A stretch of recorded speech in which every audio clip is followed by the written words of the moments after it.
Abani Ghani, everyone. This is Professor Rahh, Professor Emeritus, California State University, Long Beach, African Studies Department, along with my co-host, Joe Hembrick. I'm a former city councilman for the city of Compton and former Compton College Board of Trustees. We want to welcome each and every one of you that come onto the program, and we wish all of you blessings without numbers and all good things without end. And you found your family in a peaceful place. And we hope that you will join us for future broadcast. We welcome Black Men Building, is that right?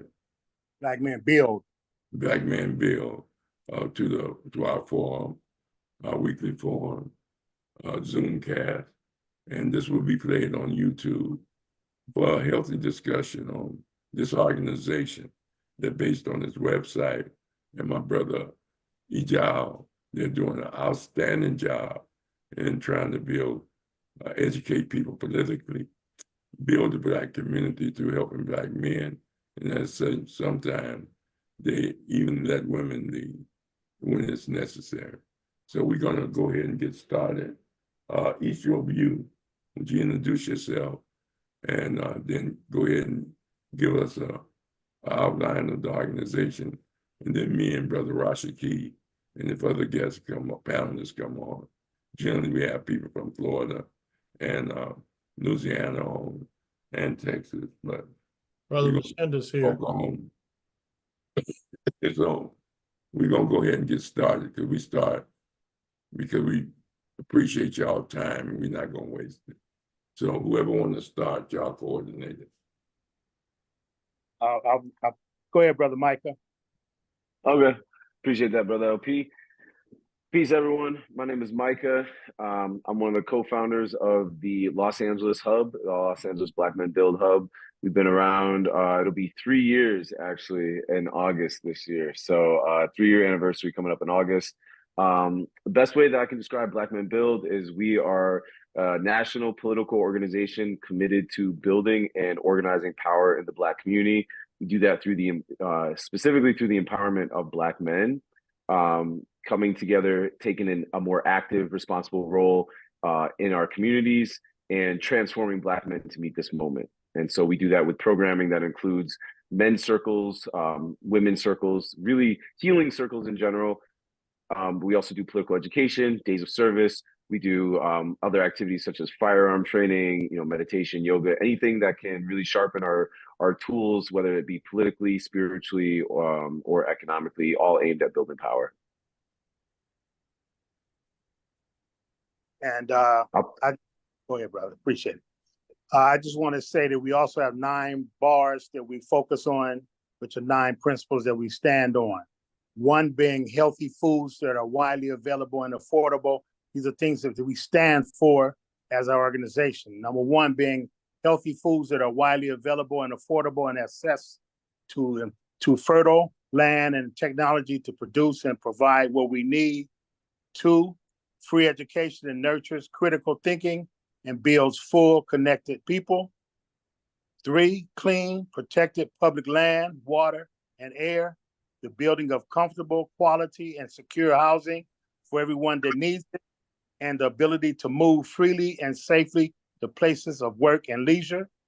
4, the full automation of our work as much as possible, the implementation of shorter work weeks, full unionization of workplaces, wages that meet the needs of working families, a universal basic income, and a transition to a world where living a dignified life is not based on our ability to work and produce.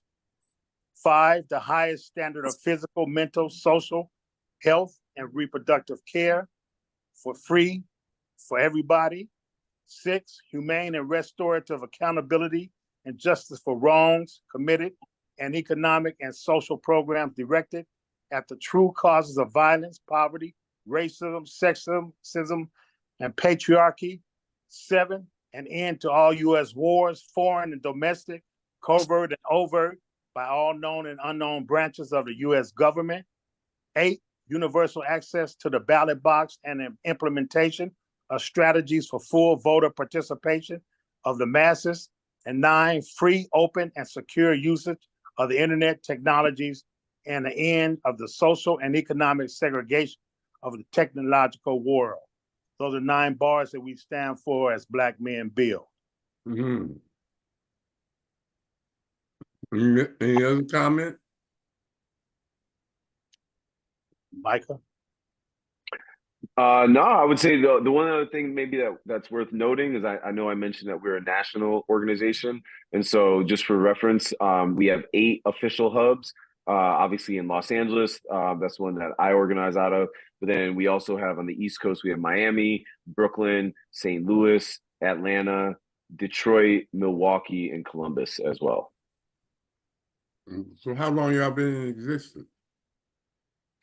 We've been around as a org nationally for about 4 years now. It was essentially in the George Floyd era of the 2021 the 2020 uprisings that the org was founded as a bit of a calling in to Black men, that in recent years and recent times there has been a lack of Black men in political movement spaces that's been noticed for a variety of reasons, but that has been the material reality. And so in 2020 there was a calling in of Black men. And then the following year, in August of 2021, that was when when we had our first real meet and greet event, which kicked everything off.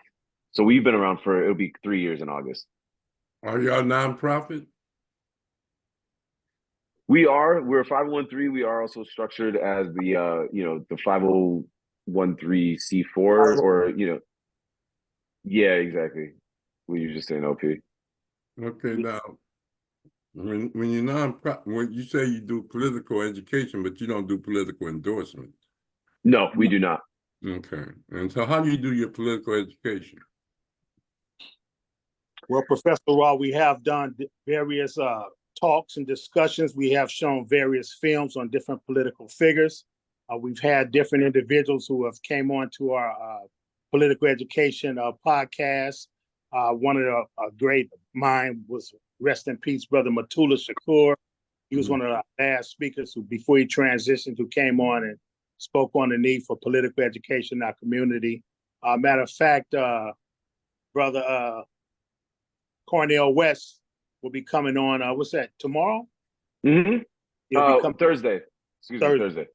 Yep. He'll be on the national podcast Okay. to show his political interests on what's needed for our community. So Cornell's gonna come on some one of your hubs are doing it, or y'all doing it? The national. The national. Yeah, that'll be this Thursday. Can anybody listen? Yeah. Yes. Mm-hmm.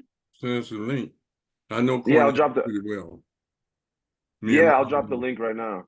Yeah, me and Maulana know him pretty well, and Dr. Abdullah from Cal State LA, his vice president nominee, the person he wanted to run with him for vice president.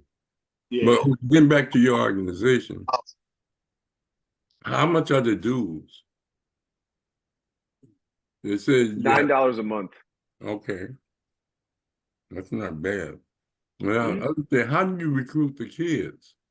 Or the young men? Always a challenge. But go ahead, LP. Touch on it. I just have invited brothers to come and be a part of it. We don't sweat brothers to pay. It's not about the money. It's just about getting involved. And, a lot of us we walk with burdens. We have burdens on our minds, on our hearts. We're damaged. We're damaged in our community. We're damaged with mental illness. We're damaged with physical impairments. One of the things that drew me to Black Men Build, because my journey, Professor Rahh, I came through the pandemic because I was injured and slain, a victim of violent crime. And I heard about Black Men Build, and it just struck me because I got involved in a men's circle, and being involved in a men's circle became a vehicle for me to vent and to talk about what my journey, and being part, talking with other brothers and in a transparent way without being judged or condemned about what we've been going through as Black men. And that was a way for me it was a therapy for me, and for brothers to be able to come together. Sisters talk about what they go through all the time. But brothers, we don't get a chance to talk about what we go through in life. We just kind of hold it in. But by me being what I've been through in my life and my struggles, it was a way that we could all be able to come together and just not be able to hold that in and be able to release as Black men. And then we begin to build and talk about and go forth as a people in unity. Yeah, well, that's good because it's not a Black man in America or on this planet where whites rule is not going through something. That's right. Them that know, and they know it, and them that don't know, they just don't know they're going through changes. They blame it on everything but that, you know. But anyway, that's a good thing. The question is that I'm trying to just get you to sort of speak so that others who see the information that we put out and pass on through YouTube and Facebook forwarding or sharing. You know, that's why I'm asking you these questions, you know, that cultivate more questions that I think people will be asking. So how do people who want to get involved contact you? And do you meet physically or on Zoom? We've been meeting physically. Go ahead, my brother Mycah. Mm-hmm. We meet physically. If people want to get in contact with us, there's a couple of different ways. There's a general inquiry on the website, like you're pulling up right now. You know, people can reach out, and that will get us. There's actually a couple ways. They can either do that.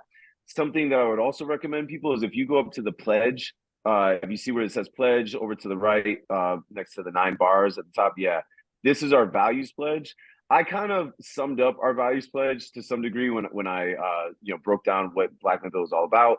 But essentially, this values pledge, if you scroll down, it gives it's our 5 value set, which is basically that we're critical thinkers, that we're curious about this moment, that we're transforming or that we're coming together to take a more active and responsible role in our communities, that we are bonded with Black women. If you keep scrolling down, you'll see it's going to be past that as well. And that, and so people that align with these values, they can also just sign our values pledge. So there's 2 ways that you can connect with us through the website. You could join our email list, which you also see down there on the website, or you could also tap in with any of our Instagram accounts. There's an Instagram account for us nationally. There's an Instagram account for all of us on a local level, all the hubs. So like I run our LA account. So if people reach out to our LA account, I'm the one that would be responding. And so we have monthly programming that sometimes is actually a mix of in-person and digital. We try to be in person as much as possible. We feel like that's really where the spirit of building community comes from. There's an energy that can't really be replicated, when you're in person versus over Zoom. So we do try to do a lot of our stuff in person. We have a hub at a community resource center that's called Project 43 over at basically like Crenshaw and 71st. And so so the in-person program will be like our men's circles, our hub meetings, our political education.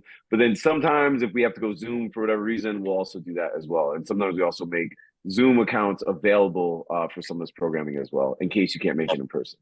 Well, it seems like your website has 2 people that you're primarily targeting: those that want to become a part of the organization to help others, and those that you're recruiting also to come and get the services. Mm-hmm. Is that right? I would say so. You're saying people the 2 people that we're trying to recruit are people that we're recruiting, and then people that we want to benefit from our services. Well, outreach to young men to come in. I think, didn't you have do y'all have an outreach program? Yeah, so if you sign up, I think you had been on one of the areas, like on the contact area. We have a national outreach. We have a brother that handles national outreach, basically is what I'm trying to say. And so if you sign up, if you provide your information, he's going through that list on a daily basis, hitting people up. So his name is Berto. He's out of Jersey. Shout out to Berto. He's one of our strongest members. You know, his value that he brings to the national team doing outreach is, you know, it's next to none. He's the man basically. But so he's the one that handles, all the outreach. So let's say somebody reached out to us from, you know, Idaho, right? Or Wyoming, like somewhere random that we don't have a hub. Berto would reach out to them. And even if this person isn't able to start a hub, you know, they can still have a conversation and figure out how this person can be involved, you know? So there's different ways and different levels and tiers of membership. You know, we would never turn somebody away just because they don't have a hub in their city. You know, that's not really what we stand for. That's not what we're about. You know, we would we want to work with anybody. You know, any brother, not anybody, but any brother or sister for that matter that is down with the empowerment of Black men. You know, and on the path to Black liberation. So if you can get down with that, if you're a critical thinker, you know, if you're down for the empowerment of Black men on the path to Black liberation, then like let's talk. You know, even if you don't have a hub, like people can be useful in a variety of different ways. Do y'all have social getting-togethers like coffee hours or picnics or? We don't do picnics, Professor Rahh. We don't pick no niggas in the hand. All right. We do. We don't. I would say that actually is something that we as a hub have been talking about needing to do more of our social events. But collectively as an organization, there's a lot of the hubs will do, you know, fellowship. You know, that's not to say we haven't done it. We just don't do it as much as I'd like to. But we've done. You know, we'll do outing. Our men's circle. Let me interject. Whenever we circle, which is every first Saturday of the month, Professor Rahh, that's always a social gathering where the brothers get together. We always do provide some type of food or whatever, but that's a time where brothers can get together, talk about really what they're going through on a regular basis. Brothers talk about relationships. Brothers talk about what's going on at home or in the community, what they're facing, and you know it's a no judgment free zone. Brothers can talk about whatever they want to talk about within the circle, and whatever we talk about in the circle stays in the circle. We don't take it back out and talk about how that brother's going through this or that. But brothers can feel comfortable with whatever they want to talk about in the circle, and that's one of our commitments, and that's what we stand on. Yeah, but appreciate what you said. If I understand correctly, I understand that, but then when they're in the circle and they're talking about what they're going through, they get feedback from everybody in the circle. Is that correct? Not necessarily. One of the things is we're not trying to solve brothers a problem. We just giving them a forum where they can share. If they want to hear another brother's opinion, then we'll entertain that. But we're not therapists. There may be some therapists there, but if they want to entertain that therapist's opinion, then they'll ask for it. But we're not there to solve brothers' problems. We give them a forum to let them release their energy. Okay, the next question is, one of the goals is to build the Black community. Consolidating our energy. One of them is to build the Black community economically, politically, so on and so on. Right. How do you do that? How do you do that? I mean, I don't see $9 a month, you know, being able to do that, you know. But answer me a question: how you build it up economically, and I mean, when I think politics, I think you're just educating them to what's going on politically. Mm-hmm. And giving them and answering questions that they may have about what's going on politically. But at the same time, the economic development is a challenge because we have community colleges. We can't get cats to come to school and get financial aid, and they qualify for it. You know, and so I'm just trying to see what. Right? Huh? You know, Professor Rahh, when you're on a grassroots movement, we working from the ground up. So, you know, we got to meet our people where they at. And we're not even trying to make people pay $9. They can come and say, "Oh, it's not even about the money. It's about just meeting people and attempting to uplift our community on the ground level." So this is a movement. You know, this is not a moment. This is a movement, and it's going to take time, like we've been doing over the years. So this is just another vehicle that we want to build, help to build our brothers up, because you know we're in a hellish condition as a people, Professor. So this is just another vehicle that has came into fruition that I stand and I support, and I'm willing to do some of the work to help make it happen, brother. So you know we don't have the answers to everything, brother, but as long as I got breath and as long as it's been a blessing in my life, I'm going to contribute to help to make it better, brother. Just like I've been trained by some of my objectives, my mentors, some like you, brothers, that I've done in my life. Oh yeah, we give reparations to everybody. I mean, our people. You know, that's what I was doing in Long Beach State, about reparations. But Yes, at the same time, you know, the challenge is getting the homeless and those with you know, just depressed, not totally mentally unhealthy, but and then I mean, are you connecting with the Black colleges? And they're supposed to build 2 of them out here in California. One's supposed to be at Drew Medical. One of the 100, well, it used to be 100, about 90 Black colleges.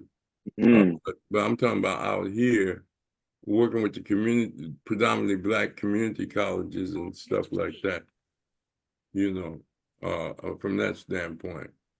So what about that? I just want to say, and Mike could chime in, that we're open to working with the college levels too, because you know we bring in brothers and sisters who are going to college. Some are going to college. Some are just starting college. Some are just finishing high school. Some are just dropouts. Some are just trying to find their way and are open to learning. So on all levels. So yeah, open to all of that, brother. All right, Brother Rashaki, you still there? I'm here, Professor. Why don't you go around the circle and call on people to speak? Okay, I'll start right at the top. Gaidi Nkrumah. Book dog.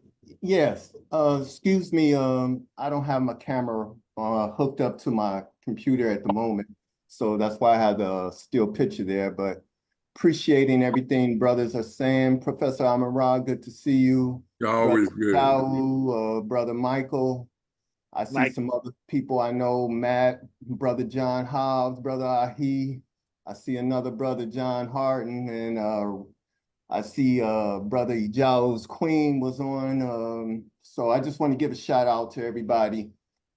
I'm in Ohio, so I am aware of the Columbus hub, so to speak. I get newsletters in my email from the Columbus hub. They do a lot of things centered around mental health and physical health. So I'm not sure what the LA hub concentrates on, but I am aware of the Columbus hub and appreciating the time to say greetings to all the brothers. Pass it on. Okay. Brother guy. Good to hear from you, Brother Gaidi. Yes, sir. Columbus Hub is some good brothers out there, so you definitely check them out. The city's in good hands, man. Yeah. Okay, appreciate that. Sharice Henson. Smart Queen. Any question or comment? I think she just listening right now. Okay. All right, Brother Matt. Assalamu alaikum, my brothers. Walaikum assalam, Haki. Hey, brother, how you? Brother Amin Ra, good to hear your voice. Brother Ijau, it's good to hear you too. I like what you said, that you create a safe zone where brothers are able to talk. And we know as Black men in America, we face so much, whether it's the justice system, mental health, homelessness, crime, economics, so many levels. And I like the idea you said that there's a safe zone. I'm sorry. I'm glad you said that there's a safe zone where brothers can open up and talk about it. But I think that that's very valuable, where a brother can talk and not be judged. Yes, sir, brother. But I think that, and then you said meet them where they're at. Meet them, brother. So when you say that, you're saying, like you said, you got young brothers in high school, college, brothers looking for work, brothers trying to talk about relationships, different things. And I applaud you, brothers, for what you're doing, because I think that this is always needed. We struggle. Sometimes we struggle silently too. A Black lot men. of times. I know we struggle, but it's definitely a journey. Has been one as we go back to Jama'ah too, all the way to Long Beach State back in the day. So we know that, yeah, it's been a journey. So I applaud you, brothers. Thank you. Yeah, brother. Thank you, brother, for tuning in. Thank brother. you. Appreciate you, brother. As we say, we have a saying: "Come as you are, grow as you come as you are, grow as you go." Right. That's right. So it just, just in the spirit of, like you said, just meeting people where they're at, and then at that, like, this growth that happens, it happens together. Right. All right, Brother Ahi. Can you hear me? Yes. Yes. Rahh, Yeah. Show you right. Dog, what up, though, from Detroit? Listen, yeah, brother, I'm not tied in here in the city, and I know you and I talked about it. And I will, but I'm glad that you brought up mental health. I'm an advocate of mental health. Hundreds of years we've been here in the hills in North America, and all this trauma and shit passed down through the generations, not been addressed. And I'm glad you brought that up, and I'm sure y'all got plenty to talk about. And mental health is always a variable in the equation. So I'm thanking you for that, and I will be more attentive, brother, for what we talked about. And I think you told me that they're here in Detroit. Yes, that sir. You're here in Detroit. We And do have a to hub get in in Detroit touch. as well. We do. Right. Yep. Right. So I'm a holler. And thank you, brothers, for having this. And thank you, Shaka, for inviting me. And it don't stop. Yes, sir, brother. Appreciate you, brother. Hey, Brother All right. Ahi, Brother Ahi, what part of Detroit you in? I'm on the west side, Livernois Retirement, brother. You send me some Fagos, man. Yeah, maybe some Better Made too. Shaka be here in the And city. some Some Vernons, White Castle, some Better Made, Burners, Yeah. and Fago. Man, I love Detroit. As soon as I get there, man, I spoke at the convention center once to the National Society of Black Engineers, and went by Motown. They took me on tour, but showed me Aretha's house and all of that, man. They where she grew up at, and all of that, man. The churches, and I used to date a sister from Detroit. Hey, man, Brother Rahh. keep sending them out here, man. Keep sending them. These brothers, them sisters from Detroit, will make them get married. Yes. Hey, tell the truth, bro. With Hey, kindness, listen, man. it get cold here. It get cold in Detroit, but the sunshine is in the people, bro. Yes, Oh, sir. yeah. And we get a bad rap, but when you come to Detroit, it's gonna be an experience you remember.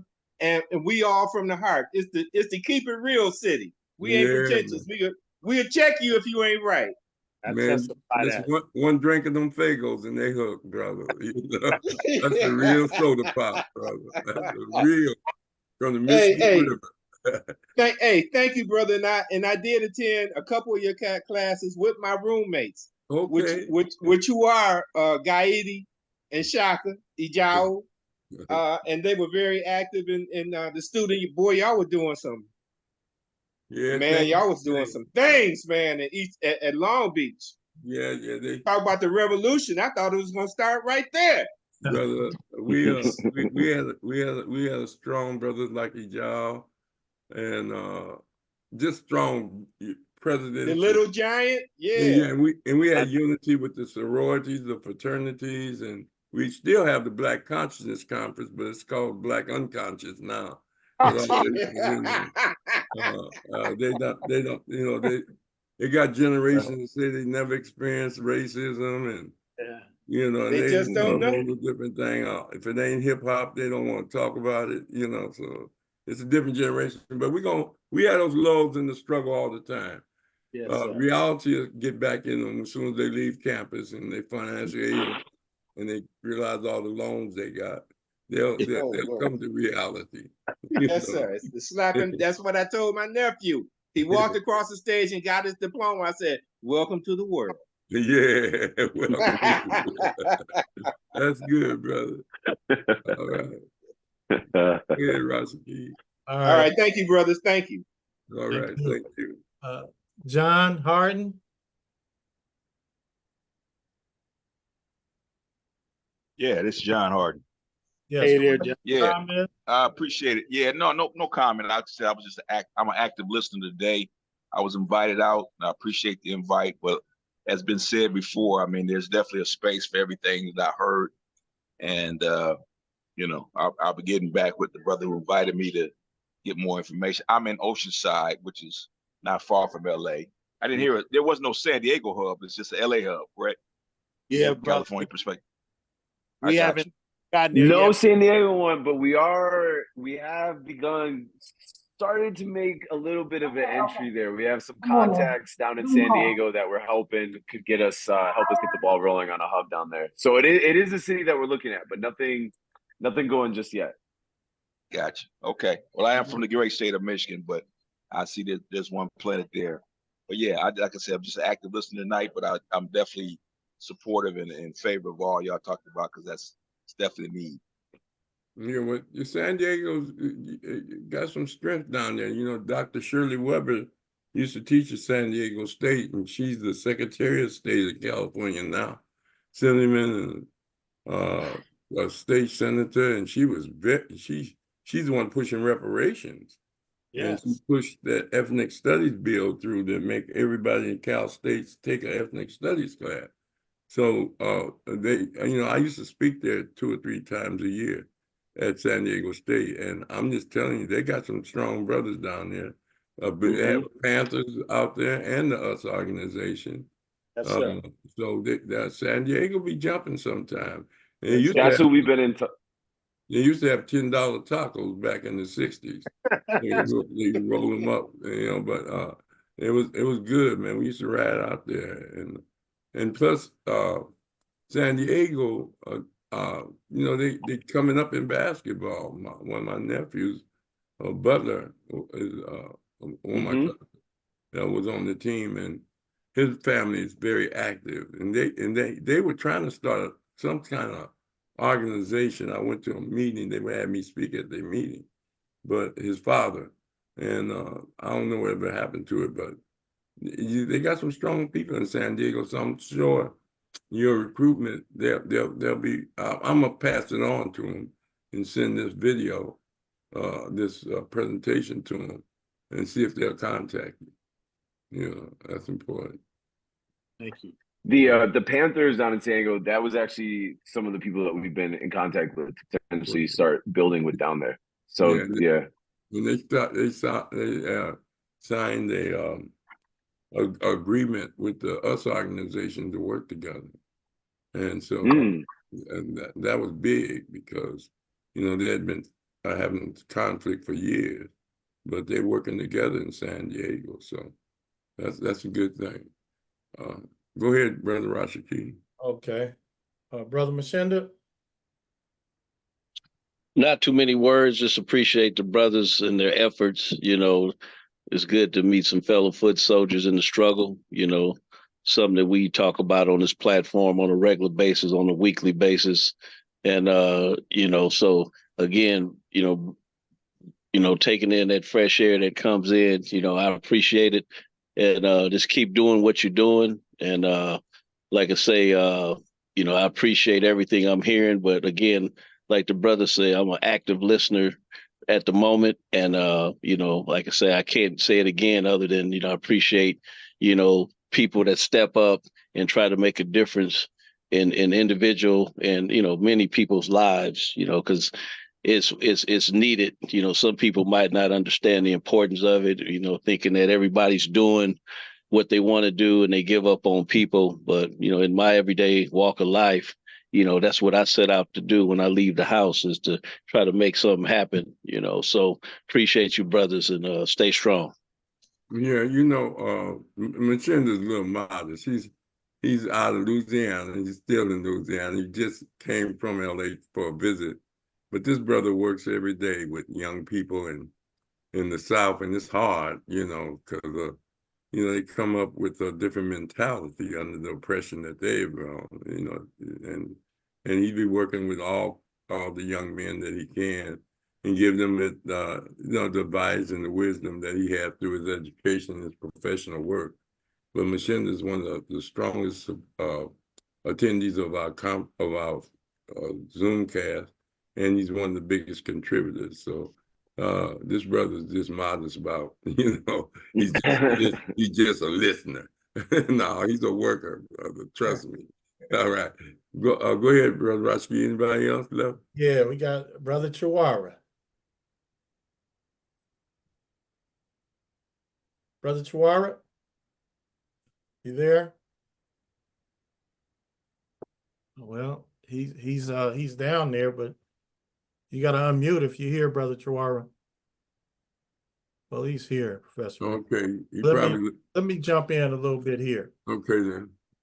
You brothers mentioned war, and you know I contemplate that concept and how we can actually live war free, and I kind of tie that in with values and how we were brought up in this society, you know, actually in war because of the racism, the system we live in.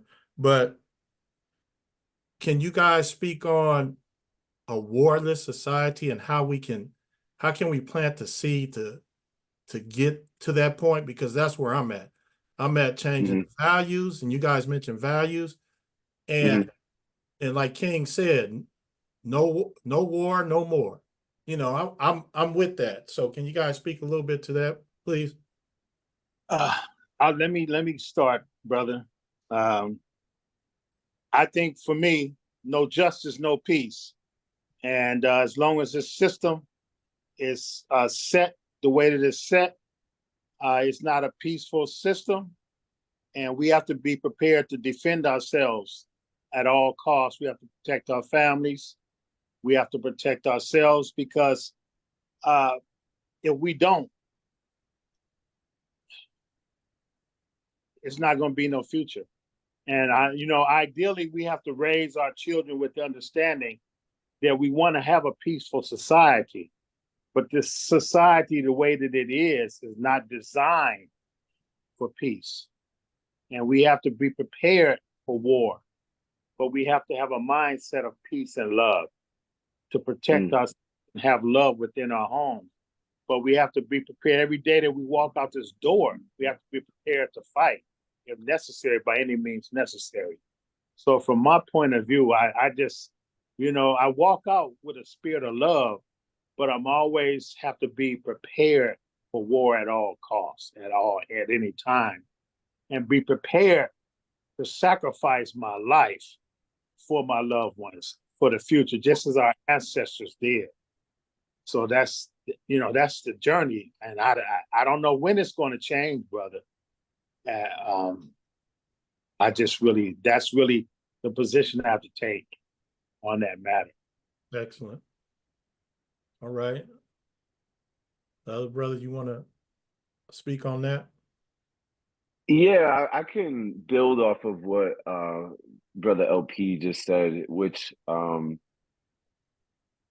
think part of why we see war is that there is a power dynamic that works against our favor, and so that is the importance of base building with what we're doing with our organization and striving for self-determination, is to get to a point where it's not just African people in America that we're empowering, but also the continent of Africa. And the more that we can empower our people across the diaspora, the less that this imbalance of a power dynamic exists, to where there's exploitation, there's brutal subjugation, and that there is warfare committed against our people. So by empowering the Black man, by building a strong, united front of Black man, that's where we feel like that our strength is what can bring about peace. There you go. Appreciate that. Well, we always say you may not be at war, but you're definitely in a war. Joe, you right. Well said. Very well said. Joe, you right. And so, but the challenge is that sometimes when you use those terms, it makes parents and other people stay out of it. I think if you may say, we teach self-defense and on all levels, economic, political, and spiritual. Because when see, we think people are where we at. Yeah. Go where they at and bring them to where you at. Because most of them just trying to get a ticket to Disneyland, man. They're in the midst of the struggle. They just want to live in peace and they be thinking unconsciously. But what you're saying is be prepared for the unexpected. Yeah. You understand? And you can go out the house and get in a car with a cat speeding, running from the police or something, run the red light and broadside you. There's all kinds of stuff you have to train people to be on the lookout for. When you're getting gas, make sure your car locked and look around. And don't try to get your gas in the daytime instead of at night, where you can see who's all around. And just be on guard. On that, not just physical harm, but spiritual. Because there are people ripping off people spiritually and pimping them and them. And culturalizing them, and then there's people that's also taking advantage of them, in many ways. And so you teach them, how to secure themselves, in various ways, as far as because we're from the street, and most of us, I know I am. I don't know, but I grew up in Watson, Compton, and I was, as I tell everybody, I came up Malcolm in the daytime and Superfly at night. You understand? Even a nightclub I didn't hit. You understand? In my day. But I grew I'm fresh out of Oakland. I'm fresh out of Oakland, Professor Rahh. I love Oakland, 14th Street. I used to go to Sister Esther's and eat there, man, right there, East 14th. I've been there. Black Panther movement, brother. That's right. Yeah. All of that. But it's about being able to relate to where the people are. That's what the biggest mistake a lot of us make. We think people think the way we think, and they don't.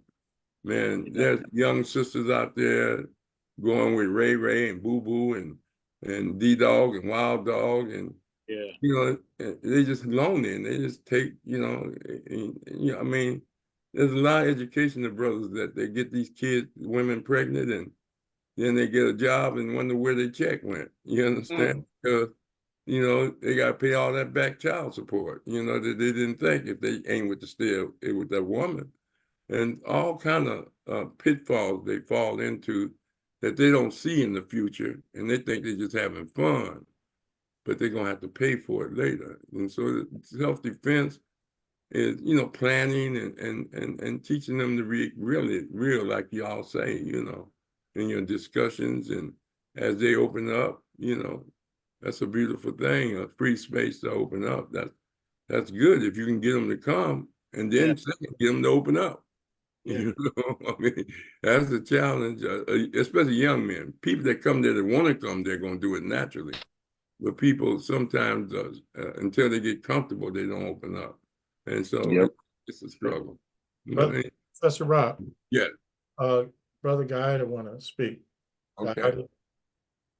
Oh, thank you. Thank you, brother. So I just want to give a shout out to the two brothers for Black Men Build. And just a couple of things that I overheard, in this evening's conversation. And one is like to build alliances and bridges with other organizations that you may have a common grounds. And one of those is one that I recently joined, NAGA, the National African American Guns Owners Association. So you brothers, they have a whole program on teaching the safety and the use of firearms to youth. And it's really, and to Black women. Actually, more Black women are part of this organization than Black men. So this is a organization that you know, you brothers should definitely look into trying to do some more type of camaraderie alliance and things with. Go ahead, brother. Yes, sir. I'm glad that you brought NAGA up because they are actually one of our official partners. Yeah. We did a conference. We were at their conference last year, which was in Atlanta. We did a couple men's circles across a couple of days there. So we actually contributed to the programming at the conference, and we have had in the different hubs that we have both, you know, Black Men Build hubs, and then also there's like NAGA chapters. There's also been rapport being built, you know, on a local level as well. So yeah, we're very supportive of responsible firearm usage, training, ownership, you know, all the above. NAGA does a lot of great stuff in that regard. And what our hope of like how this partnership can develop, you know, is NAGA is providing all these amazing resources and all these amazing training around the firearm aspect. And then we want to also help provide a little bit of that political education backbone as well, right? Because especially for Black gun ownership, a lot of it is rooted in, you know, historically, you know, especially during times of political turmoil, it is rooted in self-defense. And that self-defense does come from, you know, obviously racism, but especially during times like this, where the racism is fueled by political fallout, you know, it becomes even more necessary to have that orientation. Absolutely. That's excellent. And I just want to say also regarding political action, I just want to say to the brothers, we know that we have a national presidential election going on, but really politics starts on a local level. It starts on the ground level. It starts in the local communities, your mayoral, your council people, your assemblies, your propositions. So we cannot overlook that. So I want to encourage brothers and sisters to vote in your local level, your local politics. We know we got the national levels, and we need to hear and understand that too. But I encourage my son all the time, my daughters, you know, vote on the local level. But because that's where the real change happens, right there in the communities. You can affect change, you get money within the community levels. That's where it starts on the local level, and then it works uphill, because we don't know really where it's going to go on this national level, because hell, we've been catching hell anyway. No matter which one is in office, we still catching hell one way or the other. But I can't say I did get my student loans forgiven through Biden, so I got to give some props on that one. So my loans got erased, you know, whatever. You lucky. Yeah, got my blessing. That one, they went away. Yeah, a broken clock is right twice a day, right? That was one of the times that Biden was right there. They got the behinds. Yeah. Mm-hmm. It's a struggle. Yeah. And it always is one when you're dealing with growing up and facing reality, you know. But we got more people living with their parents ever before in history because rent's so high out in California. Yeah, it is. And second, you got just a concept that people, you know, they want a car, they want things, and don't know what it takes to get it. Yeah. You know, credit, you know, I didn't know nothing about credit coming up, you know. I use my credit card to help the community, you know, buy groceries for them, didn't have no food, buy shoes. Financial literacy. But I wasn't going to pay them back anyway. So I just went on and just gave them, you know, that's what our mindset was, rip the man off. If you give me something to get something, I'm going to share it with the community. But it's just a struggle of, you know, when you say economic education, if we can get to them early enough to realize the importance of the maintenance of the discipline that comes with economics, you know, if they had all the McDonald's money that they didn't spend, you know, they can open up one by the time they get 18. You know, or just invested $100. Shoot. Yeah. Into the stock. It's rough. It's rough. So there's a lot of education for young men. It's never too late. Yeah, I don't care if you're 30 or 40 or 50, you can always learn something. And that's the beauty of your organization, that you accept them all, you know, because there's some cats that wake up and some that don't. And maybe y'all can wake up the ones that haven't woke up. It's a struggle, though. It's a definite struggle. We struggle to come into being, that's called birth. We struggle to make the best of our being, that's called life. And we struggle not to go out of being, that's called the quest for immortality. And in between that, the decisions you make affect all, have a deep effect on the two. Because, I mean, like I said, I was at Compton College, and the male enrollment has plummeted. Yeah. And we're in the heart of the city for African American men. Latino men, immigrants, they're coming. Yeah. You know, but and they got the Catholic Church working with them, and Whoever those drug dealers are too. What do they Yeah. call them south of the border? Yeah. Listen, Well, I'm in Detroit, and I've been on my block since 1960. Since I was 9 years old. I was born in 59. 68. Mhm. When we got here, there was white folks all on my block. Mhm. They moved out. Mhm. The brothers came in. We were working class. We owned the homes that we worked in. I mean, that we lived in. Then, in the early 90s, the late 80s, crack really started hitting hard. The economy went down. We didn't have the jobs. We didn't have the car industry to hold us up, which is all we had. And the houses and the homes were abandoned, crack houses, and that's the same block, left. Listen, I left my parents' home and I came back and got it. This house, every house on this block, and I'm talking about houses that were halfway burned down, didn't have a roof. You can stand on the outside and look through it. Yeah. These people who are descendants of folk who were colonized or enslaved by the Spaniards or both, they own every one of these houses over here.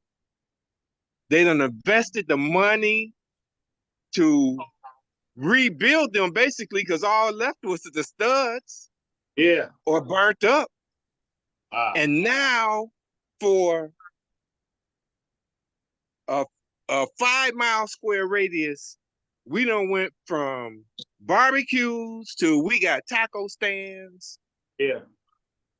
And all type of Spanish speaking people all up and down my block now. I'm not looking at the sisters now walking down with those tight jeans and stuff. I'm looking at the senoritas.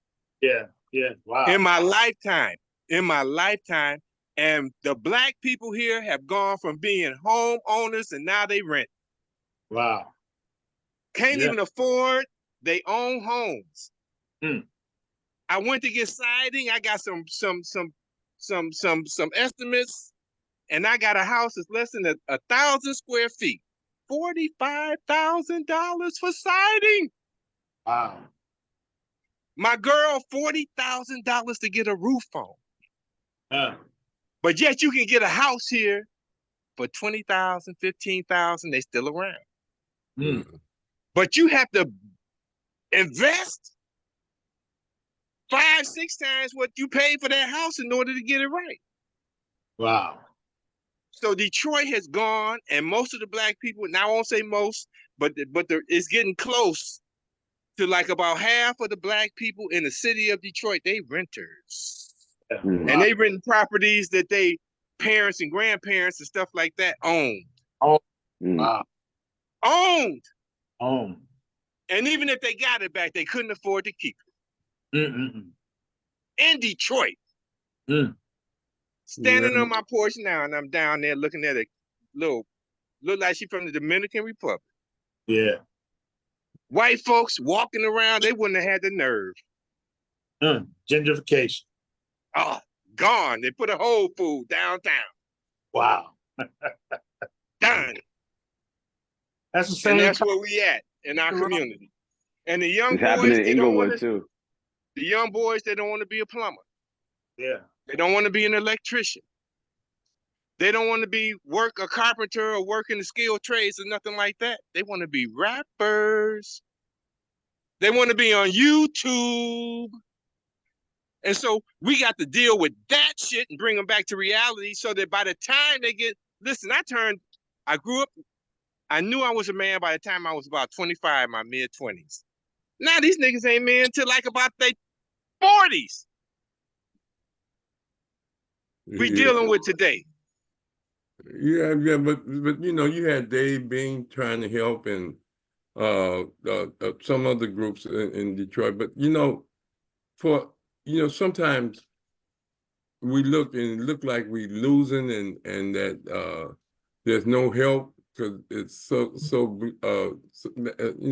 you see what you describing. But there are also brothers and sisters from Detroit doing good, and brothers and sisters from all over the world doing good. They just don't focus on them. But we gotta focus on the majority of us.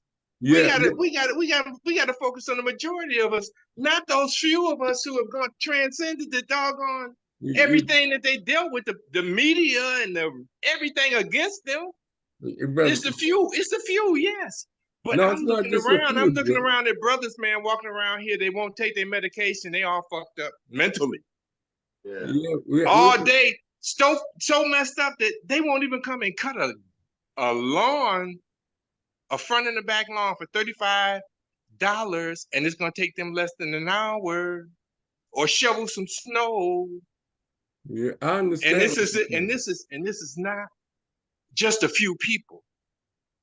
This is my neighborhood. And so now the Spaniards are in here and the brothers and sisters are still here.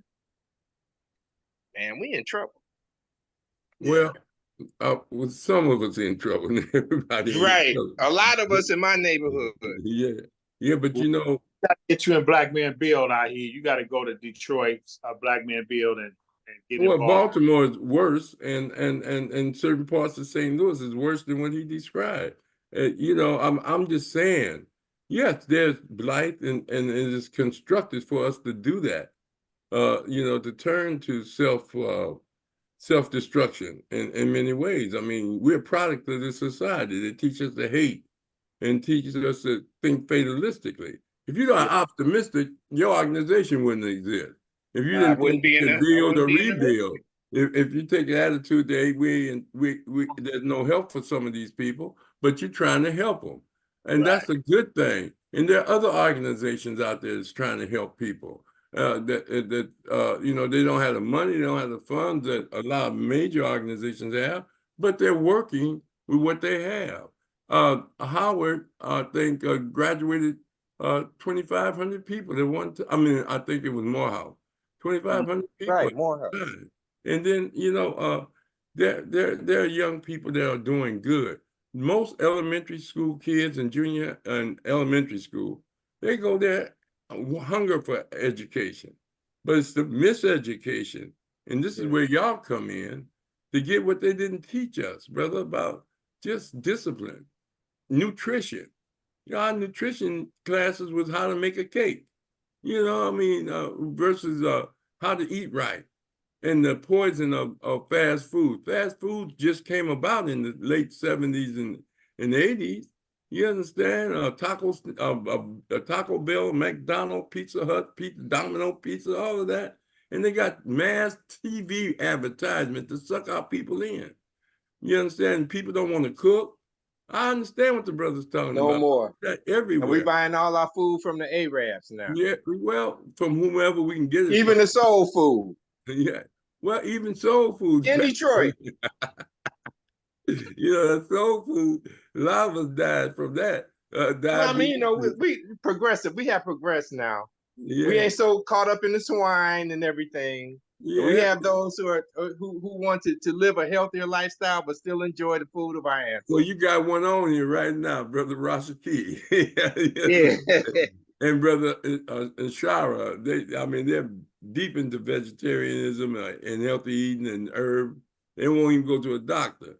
You understand? But my point is that as you said, brother, there's a recourse, and we just gotta stay optimistic. Don't let the people make you think you're so defeated it ain't no help.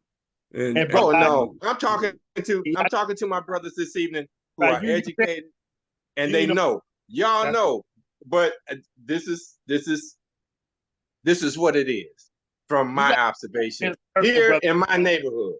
You got to come to a circle, come to a men's circle out here in Detroit, brother, and you know you can. There's a opportunity for you to share with those brothers. They need to hear your journey, brother. You know, I appreciate you, man. I love you for that, brother. Thank you for coming on. Too. He spoke truth. He was spitting truth. And I understand that. But there's two sides to it. Yeah, there's some that are doing what he said, because they were selling houses for almost $1 in Detroit at one time. Yes. You know, and so, but it cost you $50,000 to $60,000 to fix it up, as he was saying. And so, but the point is that there are others that are working with young people. The education of young people from external factors, not public schools. Yes, sir. Yes, but mass media and organizations like this that sit down with groups and give them the game. You know, from people that either made mistakes or people that made it through that can navigate them. You know, like you said, ain't no reason why brothers ain't trying to be plumbers and electricians and things of this nature. They don't have the mindset, as you pointed out. And the reason they don't have the mindset, either they came up in a single home, or either they got sucked in and seduced in by the media, thinking they could be a star, athlete, main thing, things of this nature, a singer or whatever. But the point is, you tell them that's something you do, but you got to have some basics, some fundamental basics, you know, and it's a challenge. You know, I mean, I hung out with Ron Banks, the Dramatics, from Detroit, man, all of them. And when they come over on the north end, I know you was over there. Yeah, man. I mean, I hung out with them. I still got Ron's number in my phone. Ron Banks, I love them. They one of my favorite bands. Yeah, groups. Yeah, and they used to come to LA all the time, Willie Ford and all of them. And they had plenty of game too. Yeah. Oh, yeah. It was beautiful. And other groups. And sometimes we got to reach back at Sankofa. Reach back, and it's happening. And I just want to say we appreciate Black Men Build, because you know they're trying to make a difference. That's just like brothers trying to free and sisters trying to free people out of slavery, like Harriet Tubman. They doing good, the people that's forming the organization, but they ain't happy. They see brothers that you described, and they say, "Let me go back and give them the wealth of knowledge that I have and experience, give them a chance to express themselves and let them hear themselves. And so that they can see, hey man, it ain't hopeless. I don't care if you're on dope, there's 12 steps program. I don't care if you're alcoholic. I don't care what you've been through. You can come out of this with discipline, education, and you got to want to. You got to want to. People don't want to. You know, you just keep trying for them and praying for them, but you work with those that really want to change. Want it. It's a beautiful thing. Professor Rahh. Yeah. Linda just joined. She's out of Florida. She's one of our panelists. How you doing, Linda? Oh, yes, I'm good this evening. Okay, then. Well, and I apologize for being late, but you all know I'll be thrown off with this time. Yeah. But we're getting ready to sign off in a minute. We're gonna give the brothers the opportunity to make some closing statements, and then we're gonna tell you what we're gonna do when tomorrow night. Rahh will tell you that. Go ahead. Lionel, Ijau, and then you let the other brother close us out. Yeah, thank you, Professor Rahh. I just want to say it's been an honor today to be able to be present in the midst of great minds like yourself and Brother Rahh. And thank you for giving us this platform to be present And I want to encourage every brother and sister to get involved in some type of community-based organization. We still carrying this movement on. Get involved in the culture. And if there's some challenges that we facing, and we all got pain, we all got hurt, and we need to address it. Black Men Build, our men's circle, brothers. Wherever you are, there's a way to get involved and to address some of these pains and ills. To just sit back and hear and listen to other journeys that other brothers have fought through and gotten through. And it's a judgment-free zone. Willie Lynch is still real.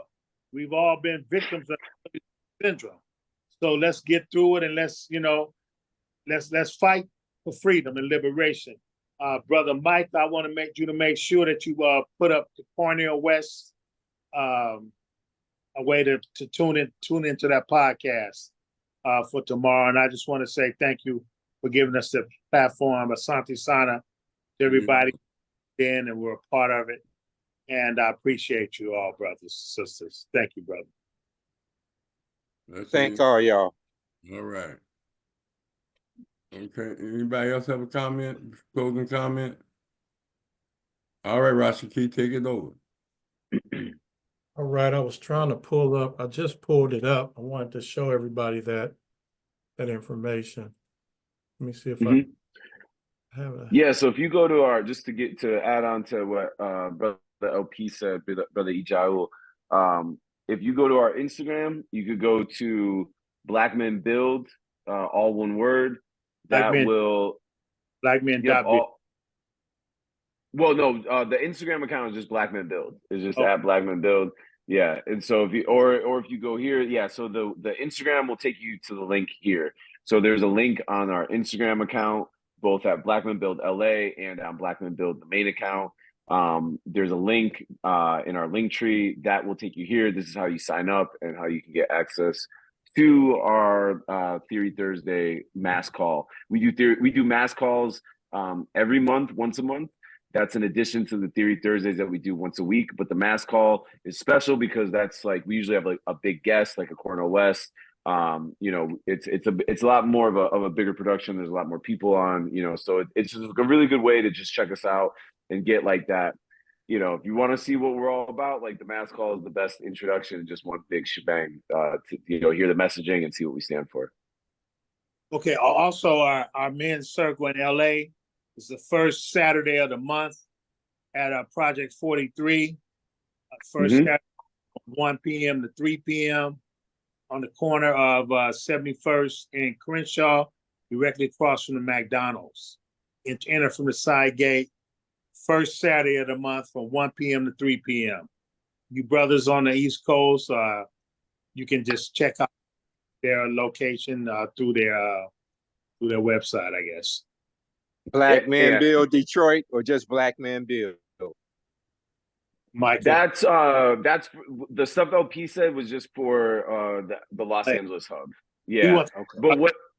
But what I will add though is I would be remiss if I didn't mention this, is that we have a national tour that we're going on this year. So we're members of our national team and members from different hubs are actually visiting each of the hub cities. So for Los Angeles, our tour date is September 14th. So mark that down in your calendar. September 14th is when our tour date is. And then for Detroit, I can actually, give me just a second and I will tell you when Detroit's is. Detroit's is August 10th is Detroit's date. Okay. So yeah, come out to the national tour. Just a little bit about that, just for context. The national tour, it's really a big introduction. A lot of the stuff that we've been doing through our communities, has been on a local level, very grassroots. This is the first big production of this magnitude that we've done. So it's a big step for us. It's a big event all around. We're really just bringing the values, a lot of the core ethos of like our men's circle, our healing circle, the importance of rebuilding the circle. That's actually the theme of the tour, is rebuild the circle. What that means is a lot of actually what the brother earlier was talking about, just of the way that people have our people have gone astray a little bit, especially black men, some of the values that we're prioritizing these days. You know, we got to rebuild the circle. We got to rebuild the circle, rebuild the trust, rebuild that unity and solidarity. And that's a lot of what this tour stands for, is just rebuilding that circle. That's good. So yeah, September 14th, come on out to LA. You can RSVP with that.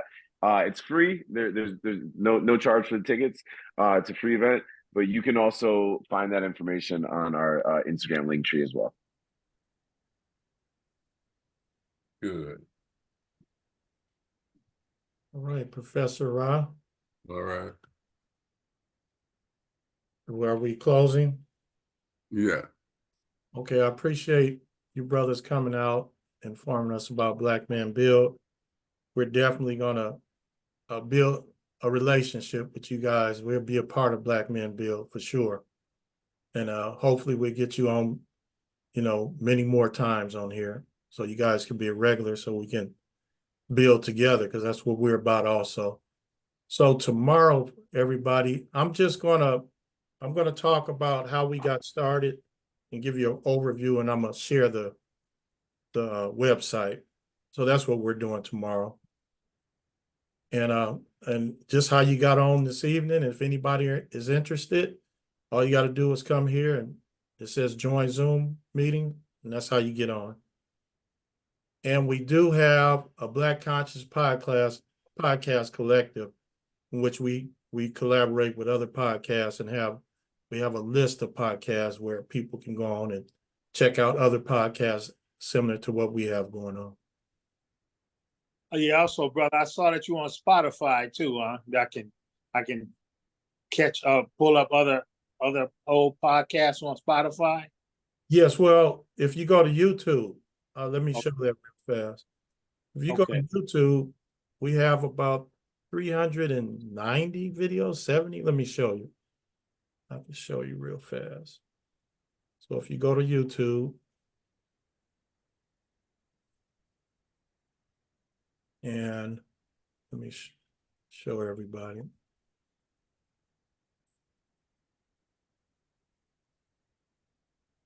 Here's our YouTube channel.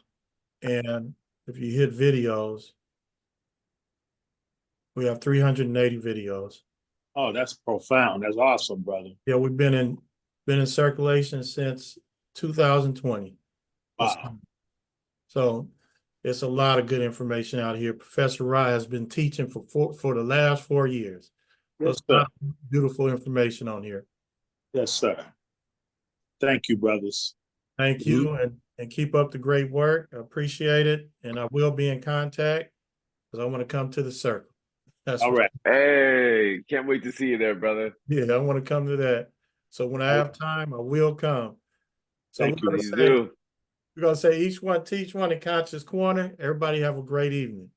All right. We're just taking a pause. All right. Peace, y'all.